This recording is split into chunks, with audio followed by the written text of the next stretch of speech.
Prasad sir sir cyclone వచ్చినప్పుడు సముద్రం కెరటాలు కొంచెం ముందుకు వచ్చినట్టుగా అనిపిస్తూ ఉంటుంది, ఎందుకని?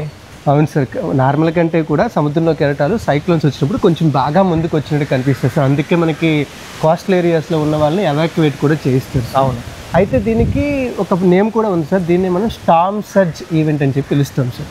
ఇది ఎందుకు జరుగుతుంది అంటే మనకి జనరల్గా సముద్రంలో వచ్చే వేవ్స్ అన్నీ కూడా విండ్స్ వల్లే వస్తాయి సార్. అవును. విండ్స్ సముద్రం మీద నుంచి ట్రావెల్ చేస్తున్నప్పుడు అవి సముద్రంలో ఒక డిస్టర్బెన్స్ని క్రియేట్ చేసి ఆ ఎనర్జీని అలా తమతో పాటు ముందుకు తీసుకెళ్తాయి సార్. అవే మనకి వేవ్స్ రావడానికి కారణం. అవును. అంటే మనకి తెలుసు సార్, ఆటోమేటిక్గా ఈ స్టార్మ్స్ వచ్చేటప్పుడు నార్మల్ కంటే కూడా విండ్ స్పీడ్ ఎక్కువ ఉంటుంది. ఎందుకంటే మనం 62 kmph కంటే ఎక్కువ స్పీడ్ ఉంటేనే దాన్ని సైక్లోన్ స్టార్మ్ అంటాం సార్. సో అలాంటప్పుడు మనకి విండ్ స్పీడ్ పెరుగుతుంది కాబట్టి ఆటోమేటిక్గా వేవ్స్ కూడా చాలా నార్మల్ కంటే ఎక్కువ రావడానికి ఛాన్స్ ఉంది సార్. దీంతో పాటుగా నార్మల్గా మనకి సైక్లోన్ అంటేనే ఒక low pressure system sir. Atmosphere pressure బాగా తగ్గిపోతుంది.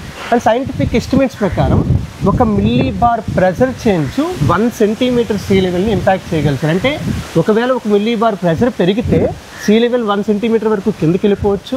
అలాగే 1 మిల్లీబార్ ప్రెజర్ తగ్గితే సీ లెవెల్ 1 సెంటీమీటర్ పైకి రావచ్చు. ఇది మనం చెప్తుంది కాదు సార్, నోవానే చెప్తుంది సార్ ఈ విషయం అంతటి కూడా. సో ఆటోమేటిక్గా ఇప్పుడు సైక్లోన్ కాబట్టి సైక్లోన్ టైంలో లో ప్రెజర్ ఉంటుంది కాబట్టి సీ లెవెల్ నార్మల్ కంటే రేజ్ అవుతుంది సార్. ఈ 2 ఈవెంట్స్ కలిసి మనకి నార్మల్ కంటే వేవ్స్ ఇంకొంచెం ముందుకు వచ్చి తీర ప్రాంతాలను ముంచేస్తుంటాయి సార్.